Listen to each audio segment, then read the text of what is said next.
Charlie Kirk's the founder of Turning Point USA. Charlie, this is a mess out there in California. What will Gavin do?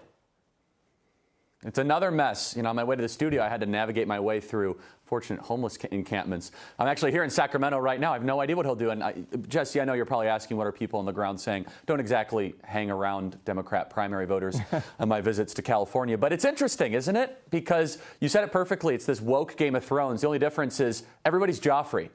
And everyone's it's like the Red Wedding on repeat. And I mean, these people are nasty. Yeah. But I just want to take a step back, and I want to just appreciate what we're learning, the different factions, right? As the Democrat Party has become more coastal, obviously you look at certain coalitions like Suburban Women, Katie Porter.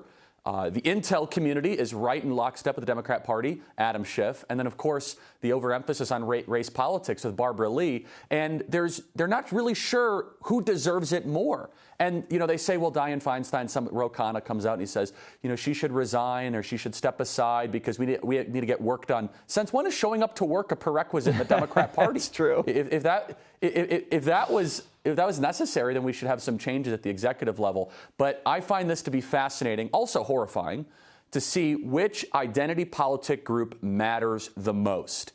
And if this is the best the Democrat Party has to offer, then I think it's shocking to say the least. How bad is Feinstein right now? I mean, she must be in rough condition. She's got shingles.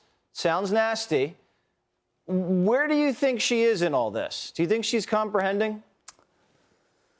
I don't know. I mean, again, I hate to be cruel, but comprehension is not exactly something you need to be a U.S. senator anymore. Just look at the I mean, she did have a spy driver around for 2 decades, Charlie. No, that's also equally true. And it's another point, though, that I think is important is how much California has run our American political dynamic over the last decade. Former Speaker of the House, current Speaker of the House, Vice President of the United States, very powerful senators. Not to mention Swalwell with his own problems. So a lot of what happens in California impacts the rest of the country, right? It's a state with 38, 40 million people that has a say in the rest of the 330 million. Not just a say, but almost dictates the leadership because there's so much wealth and so much money and so much power here. So what happens here in California in this primary is incredibly significant.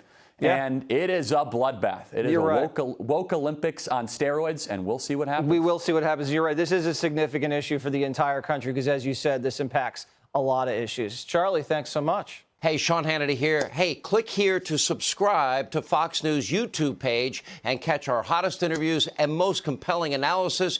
You will not get it anywhere else.